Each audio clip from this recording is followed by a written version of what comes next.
할렐루야, 반갑습니다. 여러분은 씨가 중요하다고 생각하십니까? 밭이 중요하다고 생각을 하십니까? 마태복음 13장에 오시면 씨 뿌리는 비유가 나오죠. 이 씨 뿌리는 비유를 보면 씨는 분명하게 말씀이라고 기록하고 있습니다. 그러면 밭은 뭘까요? 밭은 세상일 수도 있고 성도의 심령일 수도 있죠.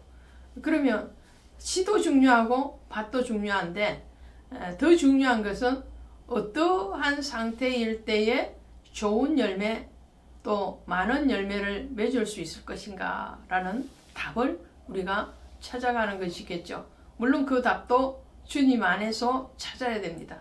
자, 오늘 13장에 보시면 씨 뿌리는 비유를 하실 때에 씨를 뿌렸는데 그 씨는 똑같은 거예요. 씨는 똑같은데 밭이 다른 거예요.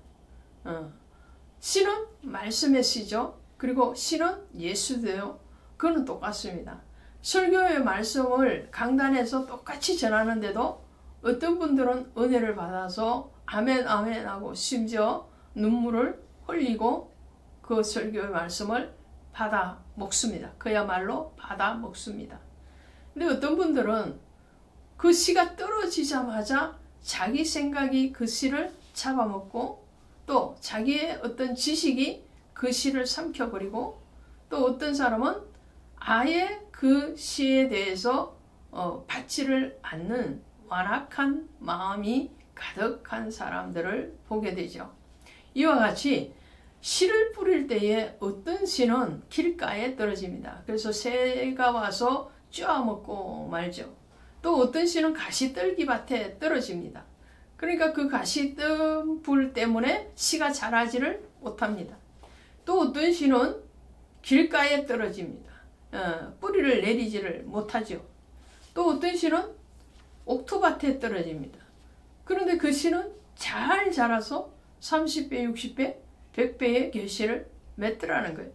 그 말씀을 하시면서 이 말은 바로 천국의 비유다라고 말씀을 하시오. 11절에 가시니까 대답하여 이르시되 천국의 비밀을 아는 것이 너희에게 허락되었으니 그들에게는 아니 되었더라.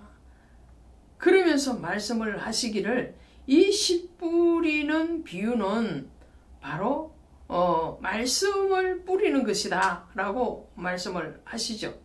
자, 19절에 보십니다. 19절에 보시면 아무나 천국의 말씀을 듣고 깨닫지 못할 때가 악한 자가 와서 그 마음에 뿌려진 것을 빼앗나니 이는 곧 길가에 뿌려진 것이요 돌밭에 뿌려졌다는 것은 말씀을 듣고 즉시 기쁨으로 받되 그 속에 뿌리가 없어 잠시 견디는 것이고 가시떨기에 뿌려졌다는 것은 세상의 염려와 재물의 유혹에 말씀이 막혀서 결실하지 못하는 것이요 좋은 땅에 뿌려졌다는 것은 말씀을 듣고 깨닫는 자니 결실하여 어떤 것은 100배, 어떤 것은 60배, 어떤 것은 30배의 결실을 받는 것이다.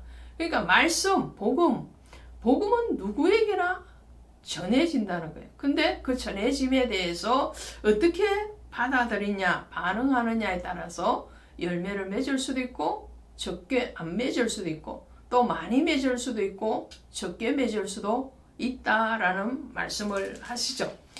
마가복음 4장 14절에 가면 뿌리는 자는 말씀을 뿌리는 것이라 그랬어요.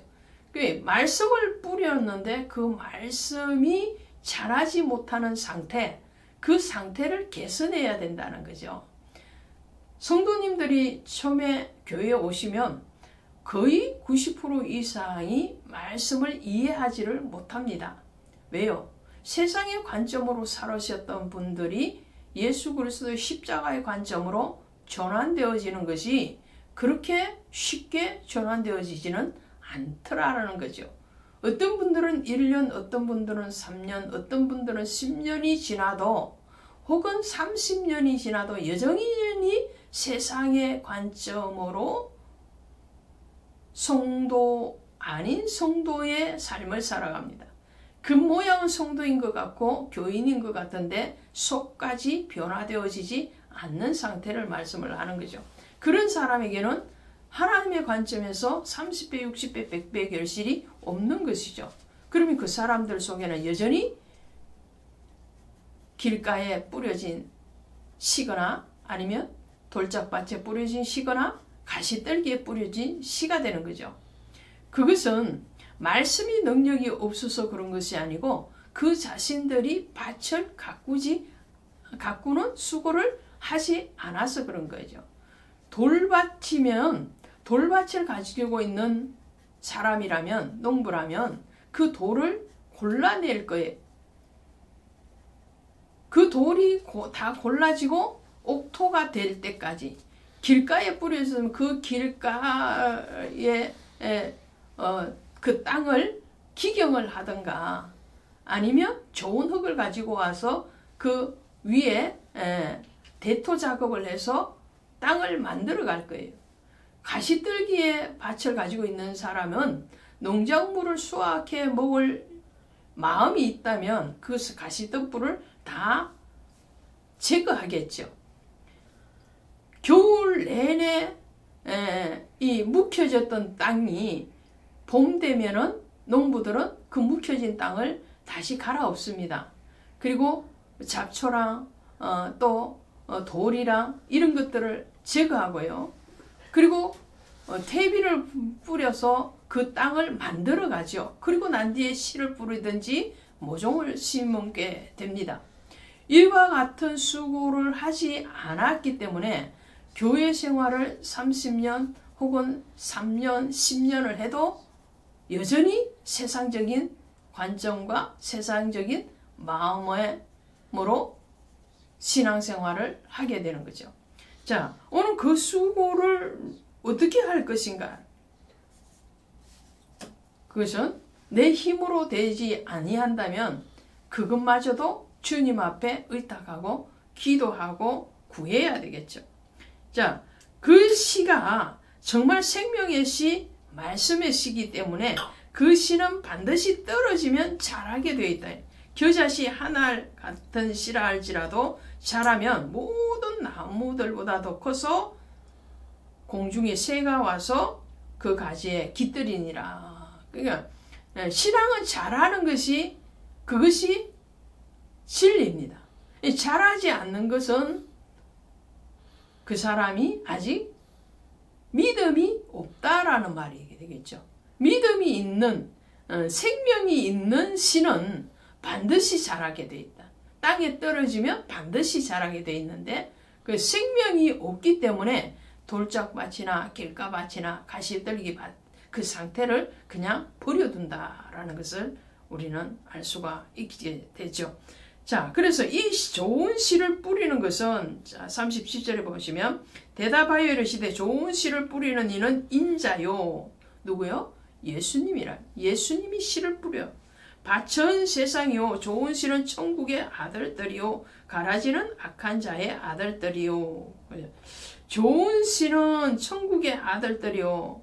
천국의 아들들이요 라는 것은 천국의 아들 된 자들이라는 거죠.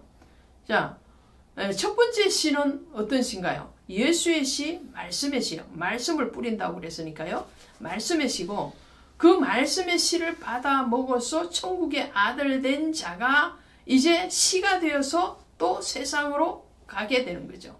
이것이 주님이 늘 하셨던 사역의 반복이죠. 가르치고 전파하고 병자들을 치유하는 사역. 이 사역을 예수님 자신이 하셨을 뿐만 아니라 제자를 통해서 그 사역을 하신 것 같이 씨가 예수 그리스도의 말씀의 씨가 우리에게 뿌려지면 오늘 우리는 천국의 아들이 되고 그 아들은 뭘 가지고 있냐면 씨를 가지고 있어요.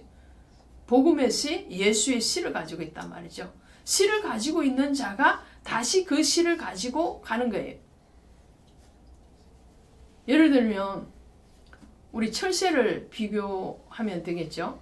그 철새가 계절에 따라서 이 나라 저 나라 가잖아요. 남쪽으로 갔다가 다시 북쪽으로 갔다가 그렇게 하는데 오며 가며 그 새들이 씨를 쪼아 먹어요. 일부분은 그 씨 쪼아 먹은 일부분은 다 자기 몸의 영양분으로 가는 것이 아니고 영양 부분을 취할 만큼 취하고 나머지 씨는 배설을 통해서 또 다른 나라에 가서 그 씨를 떨어뜨리는 경우가 있죠. 자, 오늘 천국의 아들들은 그런 사명을 가지고 있다라는 것을 말씀을 드립니다. 그 천국의 말씀의 비밀을 가진 자가 누구냐? 천국의 아들들, 그죠? 천국의 아들들이라고 38절에 말씀을 하고 있고 51절에 가시면 이렇게 되어 있어요. 예수께서 이르시되 그러므로 천국의 제자된 서기관마다 마치 새 것과 옛 것을 긋고 안에서 내어주는 집주인과 같으니 그랬어요. 그러니까 천국의 아들들에게는 뭐가 있다고요? 씨. 그 씨를 가지고 있는 자가 곧 누구라고요? 천국의 서기관. 서기관은 말씀을 필사하는 사람이 서기관이죠. 그 서기관에게는 옛 것과 새 것이 있어요. 옛 것은 구약의 말씀, 새 것은 신약의 말씀이죠. 율법과 복음이 같이 있는 거예요. 그래서 이 사람에게는 율법이 필요한 말씀이 있다면 그 율법의 말씀을 주고 저 사람에게는 복음의 말씀이 필요한 복음의 말씀. 마음대로 그 곳간에서 새 것과 옛 것을 내어오는 그런 말씀의 보배를 가진 자, 말씀의 곳간이 풍성한 사람, 그 사람이 바로 여러분이 되시기를 원하고 또 바이블 스토리 산책을 통해서 증거되어지는 그런 천국의 아들, 천국의 서기관 되기를 원합니다. 씨를 뿌립시다. 복음의 씨를 뿌립시다. 고맙습니다.